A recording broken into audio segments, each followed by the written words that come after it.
जो colligative properties है that is elevation in boiling point. Elevation मतलब क्या होता है, बेसिकली इंक्रीज करना, ठीक है, यानी एलिवेट करना किसी चीज को।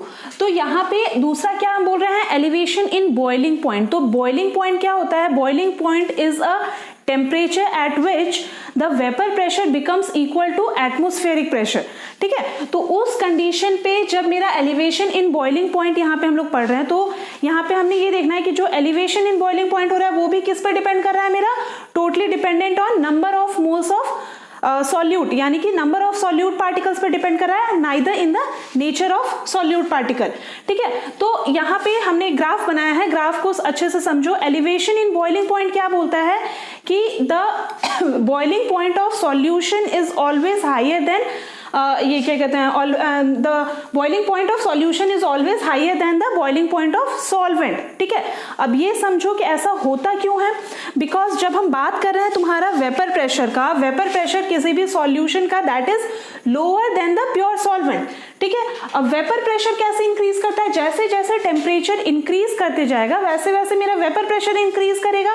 तो यहाँ पे हमको सॉल्यूशन का अगर वेपर प्रेशर इंक्रीज करना है, क्योंकि vapour pressure of solution is lower than the, अभी बताया कि वेपर प्रेशर का जो सॉल्यूशन का होता है that is lower than vapour pressure of the ये प्योर सॉल्वेंट। तो हमने वेपर प्रेशर के सॉल्यूशन के वेपर प्रेशर को ज्यादा इंक्रीज करना, तो उसके लिए हमको क्या करना पड़ेगा, टेम्परेचर को इंक्रीज करना पड़ेगा।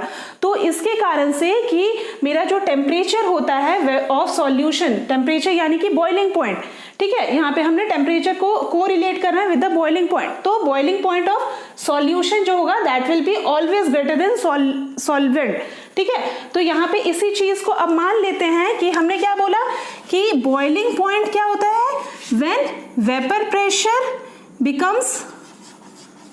becomes equal to atmospheric pressure, ATM pressure shortcut में लिखते हैं, ठीक है। तो यहाँ पे ये क्या कहते हैं, हम वेपर प्रेशर इसका कब निकालेंगे, जब मेरा vapour pressure of solvent becomes equal to vapour pressure of किसका, सॉल्यूशन का, ठीक है। तो उस टाइम पे हम क्या देख रहे हैं कि टेम्परेचर जो है वो मेरा इंक्रीज कर जा रहा है। तो वेपर प्रेशर ऑफ सॉल्वेंट हम क्या लेते हैं, वेपर प्रेशर ऑफ सॉल्वेंट या फिर temperature of solvent, boiling point जिसको कह रहे थे हम, बॉइलिंग पॉइंट जो टेम्परेचर का दैट इज टीबी मान लेते हैं फॉर तुम्हारा किसका हम ले रहे हैं, सॉल्यूशन का, ठीक है। और टीबी नॉट किसके लिए ले रहे हैं हम लोग, फॉर सॉल्वेंट। तो जो डिफरेंस है वो क्या हो जाएगा, that will be greater to lower. तो डेल्टा टीबी क्या हो जाएगा, delta TB is equal to तुम्हारा delta TB is equal to TB minus TB naught, ठीक है। इस चीज को याद रखो, इसी को कहते हैं तुम्हारा elevation in boiling point, elevation in boiling point. अब delta TB is equal to क्या होता है, जब डेल्टा टीबी को हम इक्वेट करते हैं तो delta TB is equal to KB into M, because ये जो है KB that is it is a constant, इसको हम इब्यूलियोस्कोपिक कांस्टेंट या फिर तुम्हारा elevation in boiling point constant भी कहते हैं। क्या कहते हैं, इब्यूलियोस्कोपिक कांस्टेंट और कांस्टेंट, ठीक है, कुछ भी नाम आप यूज कर सकते हो। और एम क्या है, मोलैलिटी, ठीक है, एम क्या हो गया मेरा, मोलैलिटी।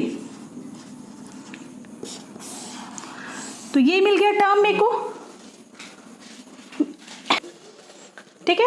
ये क्या हो गया, delta TB is equal to KB, यानी elevation in boiling point is equal to ebullioscopic constant into molality, यानी elevation in a boiling point that is equal to a constant और मोलैलिटी से वो कंसर्न रहता है, इसलिए हम मोलैलिटी लेके चलते हैं, ठीक है।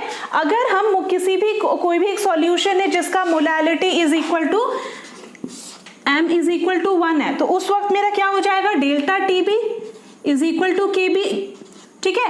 तो इसका हम डेफिनेशन कैसे बना सकते हैं, इब्यूलियोस्कोपिक कांस्टेंट या elevation in boiling point is that elevation of boiling point when molality of a solution is equal to 1 या फिर molality of the solution is unity।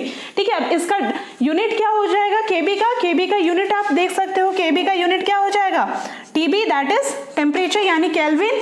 ठीक है, और m इधर चला जाएगा मोलालिटी, जिसको Kb बाई एम भी बोल सकते हैं। तो यूनिट क्या हो गया मेरा केल्विन डिवाइडेड बाई मोलालिटी। ठीक है, ये हो गया। अब इसका molality that is molality equal to, ठीक है, क्या मिला एलिवेशन इन ये boiling point delta Tb is equal to Kb into m. ठीक है, अब m क्या होता है मोलालिटी इज इक्वल टू क्या होता है molality is given by number of moles of solute. ठीक है, number of moles of solute dissolved इन पर केजी ऑफ सॉल्यूशन। ठीक है, तो यहां पे इसको हम लिख सकते हैं m इज इक्वल टू क्या हो जाएगा number of moles of solute that is n1 divided by per KG of solution that is per KG of solvent that is W1। ठीक है, यहाँ kg में ले रहे हैं इसीलिए इसको हमने ग्राम में चेंज करना जरूरी है, इसलिए ऊपर में 1000 से ग्राम से मल्टीप्लाई कर देते हैं। क्लियर? ठीक है, तो ये ग्राम में चेंज हो गया। अब ये क्या हो गया मेरा m, तो इसमें पुट कर दो delta Tb is equal to, ये हम क्या कर रहे हैं for calculation of molecular mass. ठीक है, क्वेश्चन में ज्यादातर यही आता है। ठीक है, delta Tb is equal to n1 Kb that is elevation in boiling, ये क्या कहते हैं एब्यूलोस्कोपिक कांस्टेंट। n1 को हम लोग लिख सकते हैं n1 is equal to given mass n2 that is number of moles of solute, given mass of solute divided by molecular mass of solute divided by W1 into 1000 that is equal to delta Tb। m2 को हम लोग एक काम करते हैं, m2 को इधर direct ले आते हैं, Kb into W2 into 1000 divided by W1 into delta Tb that is, ये हो गया मेरा कैलकुलेशन। ठीक है, molecular mass is equal to Kb into W2 into 1000, और इससे हम इजीली अपना मॉलिक्यूलर मास को कैलकुलेट कर सकते हैं सॉल्यूट का। ठीक है, इसका मैं न्यूमेरिकल्स आपको असाइनमेंट में न्यूमेरिकल्स आपको दूंगी, आप इसको एक बार न्यूमेरिकल सॉल्व कर लेना। ठीक है, इसको नोट डाउन कर लो। ठीक है।